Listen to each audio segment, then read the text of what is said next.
نحمده ونصلي ونسلم على رسوله الكريم اما بعد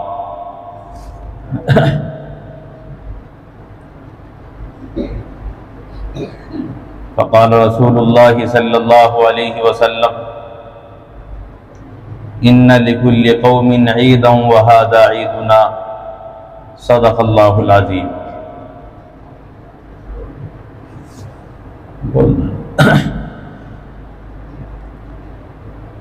رمضان المبارک کا یہ آخری جمعہ ہے. اب عید آنے والی ہے. نبی کریم علیہ الصلاۃ والسلام نے ہمارے جو عید کے دن متعین کیے ہیں ان میں بھی عبادت کا مادہ موجود ہوتا ہے. دوسری اقوام کی طرح نہیں ہے. ناچ گانا تماشا شراب پینا دوسروں کو پریشان کرنا یہ مذہب اسلام کے کسی تہوار کے اندر نہیں ہے، بلکہ تہوار کے موقع پر غریبوں کے ساتھ ہمدردی کا، حسن سلوک کا، حسن معاشرت کا اور اچھے اخلاق کا برتاؤ کرنے کا حکم دیا گیا ہے.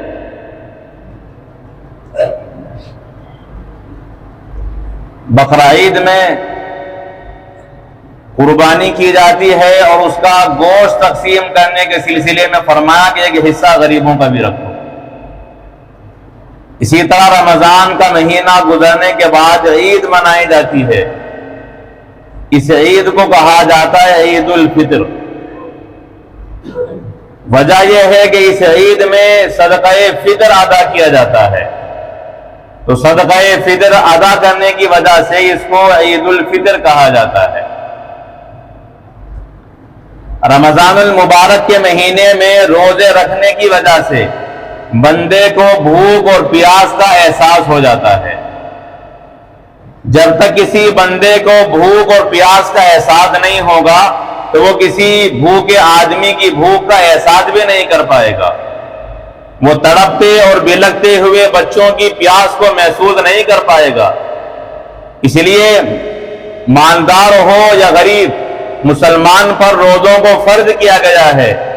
اور ان روزوں کی حکمتوں میں سے ایک حکمت یہ بھی ہے کہ بندے کو کھانا پینا چھوڑنے کی وجہ سے بھوکے اور پیاسے رہنے کا احساس ہو جاتا ہے. اگر روزے کی عبادت نہ ہو تو ایک امیر آدمی، مالدار آدمی جو کبھی بھوکا نہیں رہتا، اسے دوسرے بھوکے لوگوں کا احسان کیا ہوگا، ان کے درد کو وہ کس طرح سمجھ پائے گا، ان کی مجبوری کا احساس تک اس کے دل میں موجود نہیں ہوگا.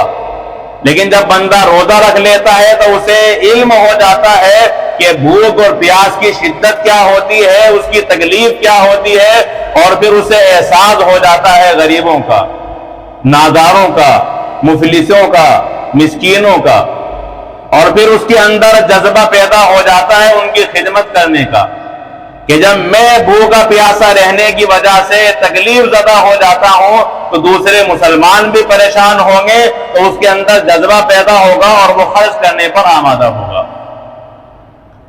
تو رمضان المبارک کے مہینے مکمل ہونے کے بعد جب عید آتی ہے تو اس عید میں قربانی تو نہیں کی جاتی، لیکن صدقہ فطر ادا کرنے کا حکم رسول اکرم علیہ الصلاۃ والسلام نے دیا ہے. اور جس سال رمضان المبارک کے مہینے فرض ہوئے اسی سال نبی پاک علیہ الصلاۃ والسلام نے صدقہ فطر کا حکم دیا. صدقہ فطر کس آدمی پر واجب ہے؟ زکوٰۃ اور صدقہ فطر میں فرق ہے. بہت سے لوگ وہ ہوتے ہیں جن پر زکوٰۃ واجب ہے، ان پر صدقہ فطر بھی واجب ہے، لیکن کچھ ایسے جن پر زکوٰۃ واجب نہیں ہے لیکن صدقہ فطر ان پر بھی واجب ہے. کچھ لوگ اس طرح کے ہوتے ہیں. یہاں تین باتیں سمجھیے. اول، ایک بندہ آزاد ہو، غلام پر صدقہ فطر نہیں ہے، جو آزاد ہوگا اسی پر صدقہ فطر ہے. دوسرے، بندہ مسلمان ہو، غیر مسلم پر صدقہ فطر نہیں ہے۔ اور مسئلہ یہ ہے کہ اگر وہ صدقہ فطر ادا کر دے اور بعد میں مسلمان ہو تو جو پہلے ادا کیا ہے اس کا کوئی اعتبار نہیں ہوگا، مسلمان ہونے کے بعد دوبارہ ادا کرنا ضروری ہوگا۔ اور تیسری شرط یہ ہے کہ بندہ صاحب نصاب ہو۔ اب صاحب نصاب ایک زکوٰۃ والا ہوتا ہے اور ایک صاحب نصاب صدقہ فطر والا ہوتا ہے۔ ایک آدمی کے پاس نہ سونا چاندی ہے، نہ اس کے پاس مال تجارت ہے، نہ اس کے پاس کچھ نقد ہے، ایک مکان میں رہتا ہے، اس کا ایک مکان خالی پڑا ہوا ہے، تو یہ خالی پڑا ہوا مکان اگر نصاب کی قیمت کے برابر ہے تو اس بندے پر زکوٰۃ واجب نہیں ہے، لیکن اس بندے پر صدقہ فطر واجب ہے۔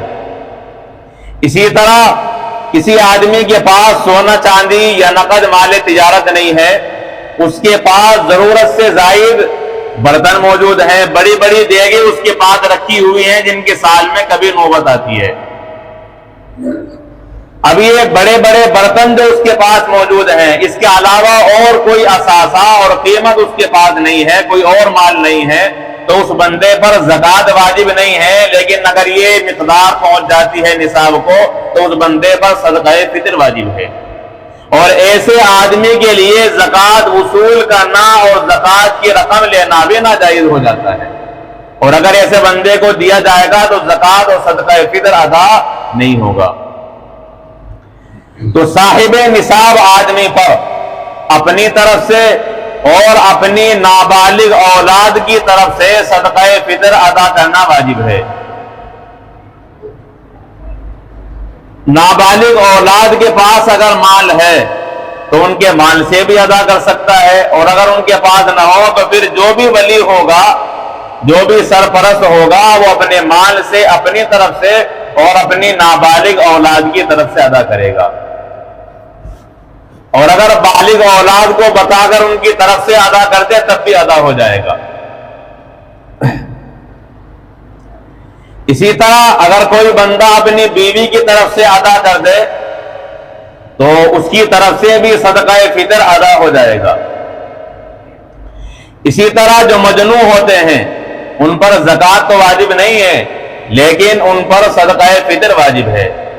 جو ان کے سرپرست ہیں وہ ان کی جانب سے بھی صدقہ فطر ادا کریں گے، اور اگر سرپرستوں نے ادا نہ کیا ہو تو جب جنون زائل ہو جائے گا اور ہوش میں آئیں گے تو اس کے بعد جتنی عیدیں چھٹی ہیں بغیر صدقہ فطر کے گزری ہیں ان تمام کا صدقہ فطر ادا کرنا واجب ہوگا۔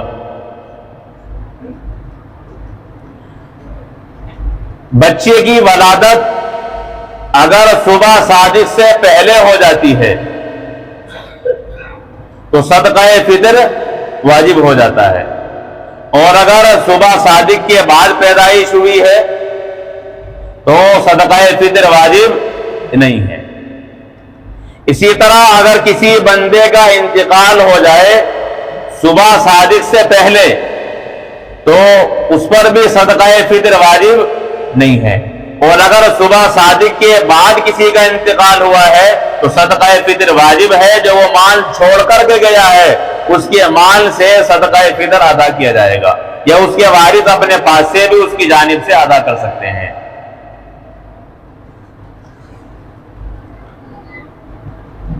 صدقہ فطر کی مقدار کیا ہے؟ اس میں کئی نصاب ہیں الگ الگ چیزوں کے۔ ہمارے یہاں جو عام رواج ہے وہ گیہوں سے ادا کرنے کا ہے، یا اس کی قیمت سے۔ 2.25 سیر 2.25 کلو گیہوں یا اس کی قیمت کے ذریعے سے صدقہ فطر ادا کیا جا سکتا ہے۔ اور صرف گیہوں صدقہ فطر میں نہیں ہے، اس کے علاوہ اور چیزیں بھی ہیں جن کا نصاب خود شریعت نے متعین فرمایا ہے۔ مثلا کوئی بندہ جو دینا چاہتا ہے تو جو یا جو کا آٹا وہ 2.25 کلو نہیں ہوگا بلکہ وہ 2 گنا دینا ہوگا 3.5 کلو۔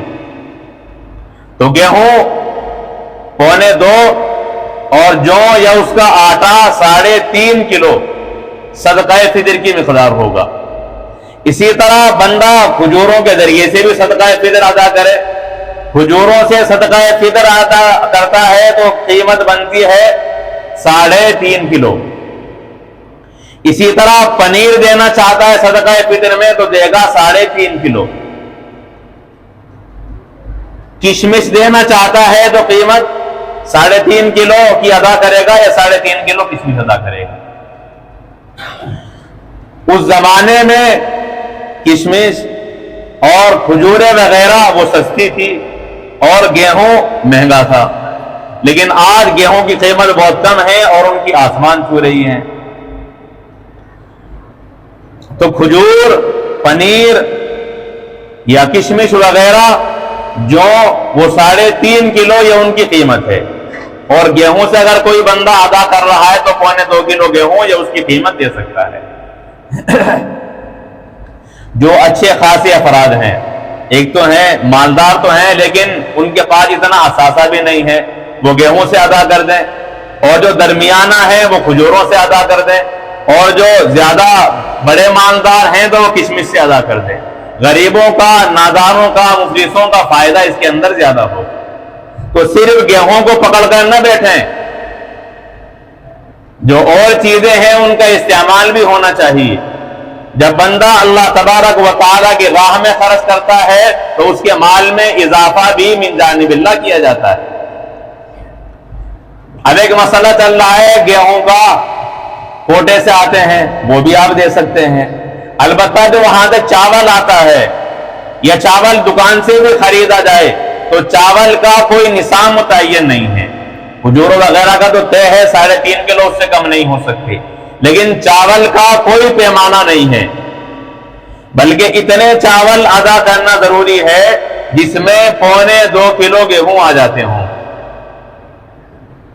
ایک بندہ اگر کوٹے کے دے رہا ہے تو اگر 20 کا ریٹ ہے تو کم سے کم اسے دینے پڑیں گے 50 کے حساب سے 2.5 کلو، اور اگر گلکسی چاول دے رہا ہے صدقہ فطر میں تو ½ کلو ادا کر دے، وہ 50 کے خود ہو جاتے ہیں۔ تو چاولوں کا پیمانہ متعین نہیں ہے، چاول اتنے دے گا جتنے میں 2.25 کلو گیہوں آ سکتا ہو۔ اب جون سے بھی چاول ہوں گے اس کا اندازہ آپ لگا کر ادا کر سکتے ہیں۔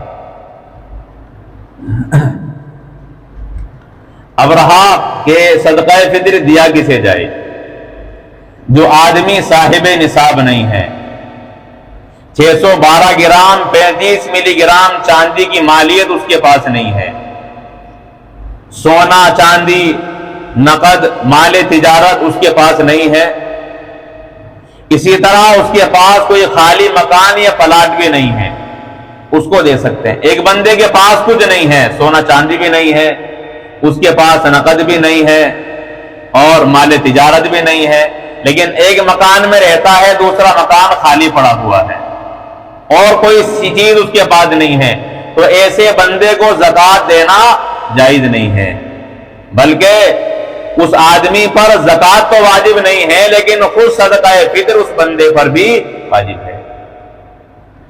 اور اگر یہ جو خالی مکان ہے کرائے پر دے رکھا ہے اور اسی پر اس کا گزر اوقات ہوتا ہے اور کوئی کاروبار نہیں ہے، بس مکان کا کرایہ آتا ہے وہی گھر میں خرچ ہو جاتا ہے، تو ایسے بندے کو ادا کر سکتے ہیں، پھر یہ اس کا مکان ضرورت کے سامان میں شامل ہو جائے گا۔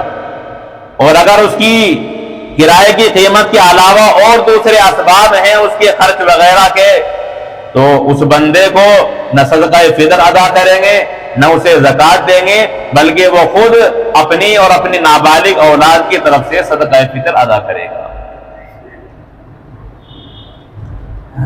بہرحال صدقہ فطر آپ رمضان میں بھی ادا کر سکتے ہیں، اور بہتر یہ ہے کہ عید کی نماز پڑھنے سے پہلے ادا کر دیں، تاکہ غریب آدمی بھی خوشی کے ساتھ منا سکے۔ اگر ہم دیں گے عید کے 2 دن کے بعد، اب عید تو اس کی غم کے ساتھ چلی گئی، اس کی خوشی نہ رہی، اب اسے بعد میں اتنا فائدہ نہیں ہوگا جتنا اسے عید کے روز ہو سکتا تھا۔ اور یہ بھی خیال رکھیے اگر عید کی نماز سے پہلے ادا نہیں کر سکے تو بعد میں بھی ادا کرنا ضروری ہے، وہ ذمے سے ساقط نہیں ہوتا۔ اگر کسی وجہ سے پہلے ادا نہیں کر پائے تو عید کی نماز کے بعد یا اگلے دن ادا کریں، جب تک ادا نہیں کریں گے وہ ہمارے سر پر رہے گا اور ساقط نہیں ہوگا۔ تو بہتر ہے کہ پہلے ادا کر دیا جائے، لیکن اگر نہ ہو سکے تو بعد میں بھی ادا کیا جا سکتا ہے۔ اسی طرح رمضان المبارک کے مہینے میں بھی آپ ادا کر سکتے ہیں تاکہ غریب آدمی رمضان کے مہینے ہی میں اپنی عید کا سامان آسانی کے ساتھ مہیا کر سکے۔ بہرحال زکوٰۃ اور صدقہ فطر خاص اہتمام کریں، جس طرح ہمارے لیے نماز ضروری ہے، روزہ ضروری ہے، اسی طرح زکوٰۃ بھی ضروری ہے، صدقہ فطر بھی واجب اور ضروری ہے۔ تو ہر بندہ غفلت نہ برتے، جب عید کا دن آ جاتا ہے اس دن بعد میں پریشان دیتے ہیں، تو پہلے ہی اس کا انتظام کریں اور نکالنے کی کوششیں کریں، اور پھر عید کے دن سویرا عیدگاہ میں جانے کا اہتمام فرمائیں۔ وقت ہو جاتا ہے اور پھر آ نہیں پاتے، ساری شاپنگ دودھ کی، چینی کی اور چاولوں کی، شیر کے سامان کی، وہ تمام کی تمام عید والے دن صبح میں ہوتی ہے۔ آپ پہلے ہی خرید کر رکھیں، جو بھی آپ کو اپنے عید میں گھر پر بنانا ہے اس کا پہلے انتظام کریں رات میں۔ عید والے دن صبح سویرا اٹھیں، نماز ادا کریں فجر کی، اور فجر کی نماز ادا کرنے کے بعد عیدگاہ جانے کا اہتمام فرمائیں۔ اب فجر کی نماز پڑھتے نہیں ہیں، پھر وقت پر غسل کرتے ہیں اور عیدگاہ جاتے ہیں، نہ آنے کی خبر، نہ جانے کی خبر، نہ کوئی اہتمام ہے۔ تو عید والے دن لگنا چاہیے کہ ہاں آج عید کا دن ہے، عید کا وقت ہو جاتا ہے اور گندے کپڑوں میں بلکہ غسل کی حالت میں گھومتے رہتے ہیں۔ اللہ تعالیٰ کی زمین کو